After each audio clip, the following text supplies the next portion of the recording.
এ পৃথিবীতে যত মানুষের সাথে আপনার পরিচয় ছিল সবার সাথে দেখা হবে কিয়ামতে। শুধু একজন মানুষের সাথে আপনার আর কোনোদিন দেখা হবে না। এ দুনিয়ায় চোখ বন্ধ হয়ে গেলে শেষ। তার নাম বোন। কি বললাম? এই বোনের সাথে আপনার আর কোনোদিন দেখা হবে না দুনিয়ার পরে। আপনি যদি জান্নাতে চলে যান চলে যাবেন, জাহান্নামে যাবেন, কিন্তু আর কোনোদিন আপনার বোনকে আপনি দেখতে পাবেন না। সুতরাং এই আয়াত দ্বারা বোঝা যায় পৃথিবীতে যে কয়দিন আছেন বোনের হক যেন কেউ নষ্ট না করে।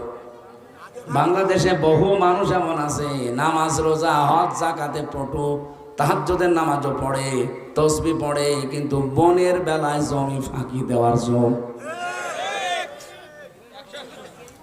যারা এটা ফাঁকি দিয়েছেন তারা ভুল করছেন, যেহেতু ওর সাথে আর কোনো দিন আপনার সাক্ষাৎ হবে না, দেখা হবে না। দুনিয়ায় যে কয়দিন আছে তার অধিকার যেন নষ্ট না হয়, এটা ঠিক।